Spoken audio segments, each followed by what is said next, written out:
Dear students, welcome to the physics class. Today we will discuss an important topic, analytical method of vector addition.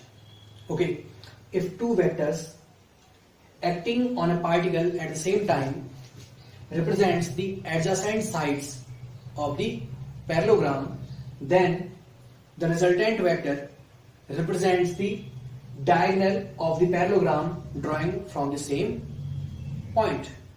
Okay, this is the statement of analytical method. Now, suppose two vectors, vector A and vector B, makes theta angle to each other.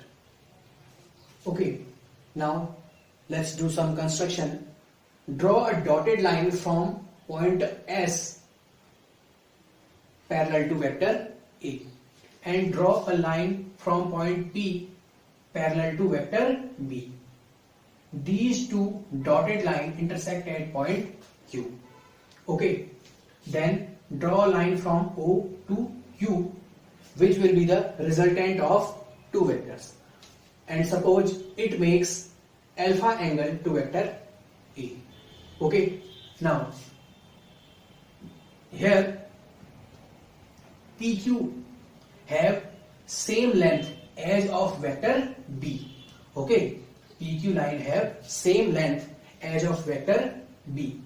Now draw vector A from P to E such that QE makes 90 degree with PE. Okay, and again OS and PQ are parallel lines, then they makes same angle, theta angle, with the line OE. Okay, parallel line makes same angle with OE line. Now again in triangle, in right angle triangle PEQ, in right angle triangle PEQ, by trigonometry, if this angle is theta and this is vector B, then cos theta, you know that cos theta is equal to base upon hypotenuse. Then by using this formula, we get PE is equal to B cos theta. Okay, again in the same figure, in the same triangle PEQ, we know that sin theta is equal to perpendicular upon hypotenuse. So EQ will be B sin theta. Okay, now we will get all these things. Now in triangle OEQ, okay, in right angle triangle OEQ, we know that hypotenuse square is equal to base square plus height square.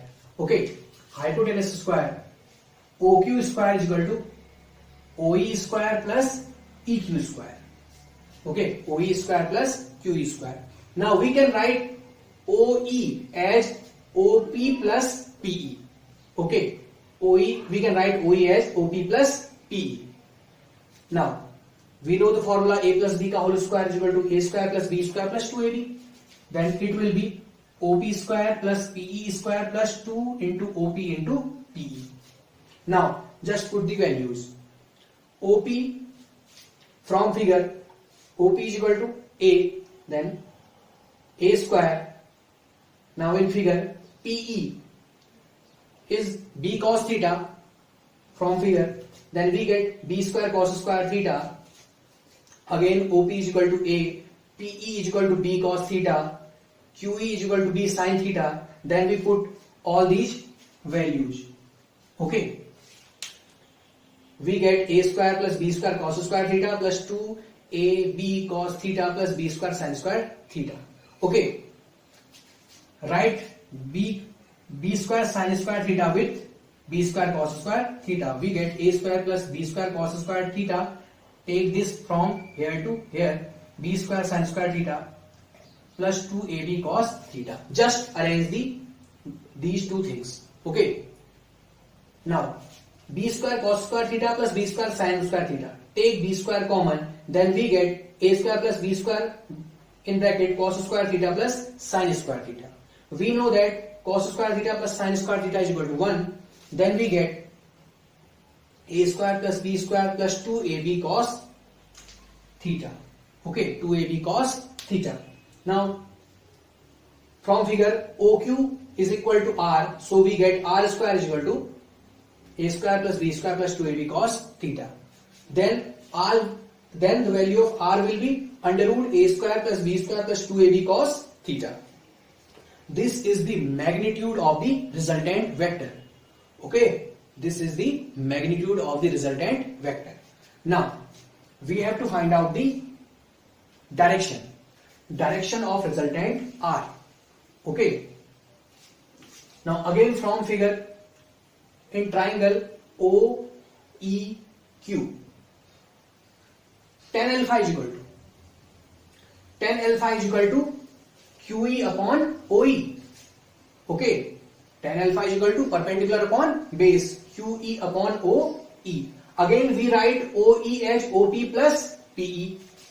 Okay, we write OE as OP plus PE. Now we put the values. QE is equal to B sin theta from here, and OP is equal to A, and PE is equal to B cos theta. We get the direction of the resultant. Okay, here is the magnitude of the resultant, and this is the direction of the resultant vector. Now we have some cases. Case number 1, when both vectors are in the same direction. When both vectors, vector A and vector B, are in the same direction, that means the angle between them is 0 degree. Theta is 0 degree. Then put 0 in here. Under root a square plus b square plus 2ab cos 0. We know that the value of cos 0 is 1. Then the formula becomes a square plus b square plus 2ab, that is a plus b ka whole square, and this comes out from root. We get the resultant as a plus b. Okay, and if we talk about the angle, the direction of the resultant, then when we put the values, it gets b into 0 plus a plus b. Okay, since sin 0 is equal to 0 and cos 0 is equal to 1, so we get b into 0 upon a plus b. Since it multiplied by 0, so the whole comes 0. Now, case 2, when both vectors are at right angle to each other, when theta becomes 90 degree, then again put theta is equal to 90 in this formula. We get under root a square plus b square plus 2ab cos 90. We know the value of cos 90. Cos 90 is equal to 0. So we remain just a root a square plus b square, because it becomes whole becomes 0. Okay, so the magnitude of the resultant becomes under root a square plus b square. And again, the direction of the resultant, put theta is equal to 90 degree. Then we get b sin 90 upon a plus b cos 90. Sin 90, the value of sin 90 is 1. That is, it becomes b. Plus a plus b cos 90. The value of cos 90 is 0. So, there remains just a. So, it becomes b upon a. Now, in case 3rd, when both vectors are in opposite direction. Okay, vector is in this direction and vector b is in this direction. That means they makes 180 degree to each other. Now put 180 here. Then we get, since we know that the value of cos 180 is equal to minus 1. So this becomes root a square plus b square minus 2ab. Now we can write it under root a minus b ka whole square or root b minus a whole square. Okay, we don't know which is greater. Okay, if a is greater than b, then it becomes root a minus b ka whole square, or if the value of b is greater than vector a, then it becomes root b minus a whole square. So we get the magnitude of the resultant as a minus b or b minus a. Okay. And if we talk about the angle, if we talk about the direction of the resultant, that is tan alpha is equal to, put here theta is equal to 180 degree. We get b sin 180 upon a plus b cos 180. Again, we know that the value of sin 180 is equal to 0. So the whole becomes 0. Okay. Now what we have, magnitude of the resultant will maximum. Okay. Magnitude of the resultant will become maximum when both vectors are in same direction. And magnitude of the resultant will be minimum when both vectors are in opposite direction. Okay, so this is the analytical method of vector addition. Okay, thanks for watching.